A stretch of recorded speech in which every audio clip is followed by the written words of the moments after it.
weren't here in the FBI in the last 5 years when we had statute of limitations that were still in play, where we could have investigated criminal conduct. Most of these statute of limitations are 5 years old. And we will investigate criminal conduct where we find a righteous case to do so, and the law and the facts allow us to.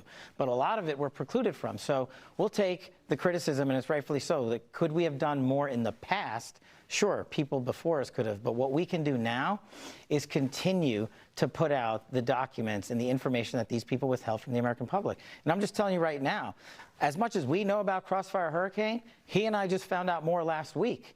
And we're continuing to work with Congress to put those documents out.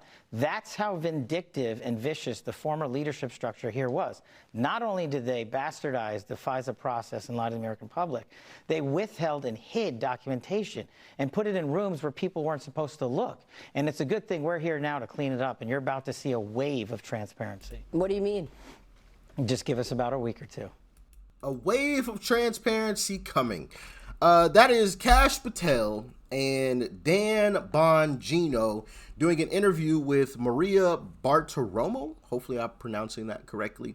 And I want to talk about this interview because there was a number of interesting things said, including that, right? That opening clip that you guys just saw there, where he said that a wave of transparency coming in the next couple of weeks. I wonder what is in store. They also went on to talk a little bit about the FBI's reputation and how they, kind of plan on changing that a little bit because of some of the former directors that we've had in the past. So I want to dive into that, plus a lot more that I want to get into, including one enormous tidbit of news that has gone a little viral online, and a lot of people are talking about it. And of course, we're going to talk about it here. But before we get into that, let's check out some of these other clips. Let's dive in. So what are your plans to rebuild trust in this fine institution and depoliticize the FBI? So we have a multi-part process. First of all, our priorities. Simple. Crush violent crime. Defend the homeland. Rigorous organizational accountability. And the fourth, which leads directly to your question, aggressive constitutional oversight with Congress. The way we rebuild trust is we already have the men and women here in the rank and file that signed up to be cops, that signed up to be intel analysts, that signed up to be special support staff, that want to do the work. That's why we're sending them into the field. We can talk about that later.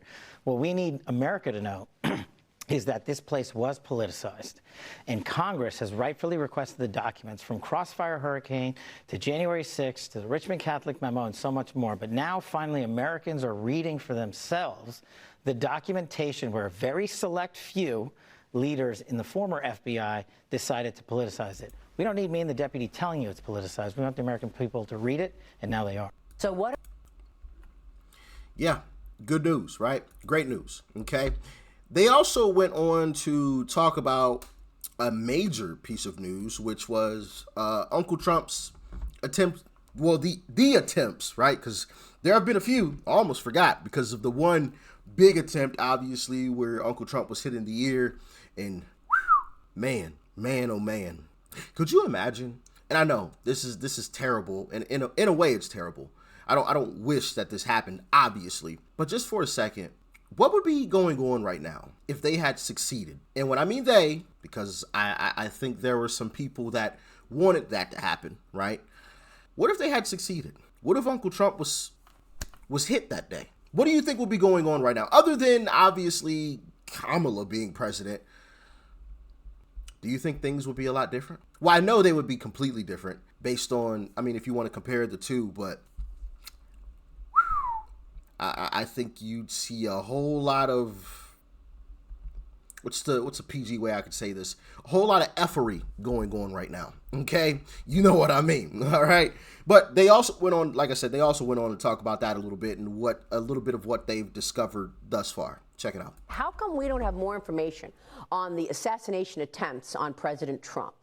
There's two reasons, two open, ongoing prosecutions. So 2 of the investigations are obviously closed because the individuals are dead, but there's 2 live prosecutions, and so we can't get ahead of the federal court case.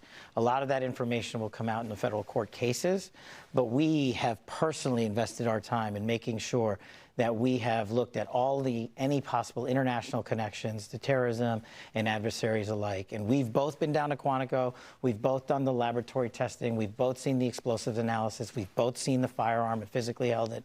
We are all in on these investigations. Are we going to be surprised at what you learned? You know what, Maria? Kash is not kidding. We've been personally briefed extensively on every single detail, nugget, tendril of this case. One is actively in court right now, so out of respect for the case, it's probably more appropriate that I stay quiet on that. However, I'm not going to tell people what they want to hear. I'm going to tell you the truth, and whether you like it or not is up to you. If there was a big explosive there, right? Given my history as a Secret Service agent, and my personal friendship, as the director does with the president, give me one logical, sensible reason we would not have. If you can think of one, there isn't. In some of these cases, the there you're looking for is not there. And I know people, I get it. I understand. It's not there. If it was there, we would have told you. How come? Not the answer that we all wanted to hear, right? Definitely not the answer that we wanted to hear. But before I get into that more, before I expound upon that, before I expand on that, I want to show you guys this next clip. In this next clip, they talk about the whole Epstein situation, which we all are quite familiar with the whole Epstein situation. I don't need to go down that rabbit hole too far, okay? But I want to play this clip and then I'll expand on it a little bit more. So check it out. You said Jeffrey Epstein committed. People don't believe it. Well, I mean, listen, they have a right to their opinion, but as someone who has worked as a public defender, as a prosecutor, who's been in that prison system, who's been in the Metropolitan Detention Center, who's been in segregated housing, you know a side when you see one, and that's what that was. He killed himself. You want me to? I've seen the whole file. He killed himself. I know it's hard work. So obviously, that was the reason why I didn't want to expand too much on the clip previously, and I wanted to show you that. Because I know the knee-jerk reaction is to say, no, I don't believe them. And trust me, part of me wanted to say that too. But then I had to stop myself and think about it. And it's like, well, if we don't believe Kash Patel, who's somebody we wanted in there, and if we don't believe Dan Bongino, who's somebody we wanted in there, then who do we believe? Who do we trust to tell us the quote-unquote truth, right? And for me, I don't think Dan Bongino has a reason to lie. I mean, this guy was making buku bucks, hand over fist, making all kinds of money, okay? I don't think, me personally, I think if his hands were tied, he'd quit. He'd go back to his...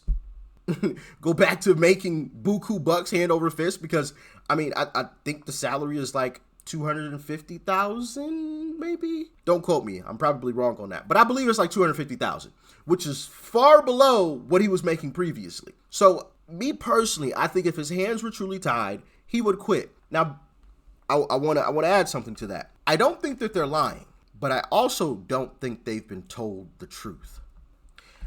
I personally think, and I said this before Uncle Trump actually took office. I said I would not be surprised if there are a bunch of documents that are being erased and shredded right now.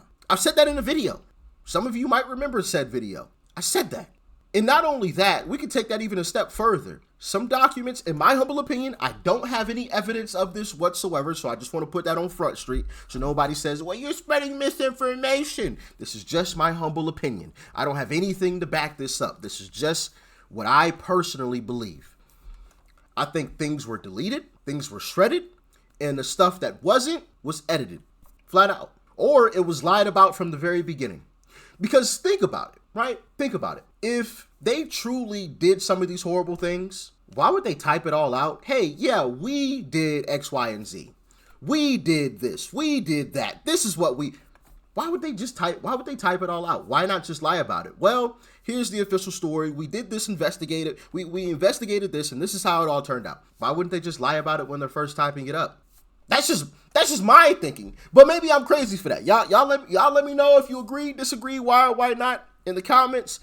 But that's just my humble opinion. I don't think Cash or Dan are lying, but I don't think they've been told the whole truth. They're telling us exactly what they know and what they've seen, but I don't think they know the true story. That's just my humble opinion on it, especially based on those two things, right? The attempt on Trump and the whole Epstein situation. They're telling us, hey, it is what we thought it was, or it isn't what we thought it was. In both of those situations, I just don't believe it. But what do y'all think? You let me know. I'm interested to hear your thoughts and your opinions on that. Obviously, I expect to see a wide range of different opinions. So let's all talk about it. Let's discuss it. Thanks for tuning in as always. Make sure you guys hit that subscribe button and hit that like button. It really helps out with the algorithm. I would greatly appreciate it. Peace and love. I'm out.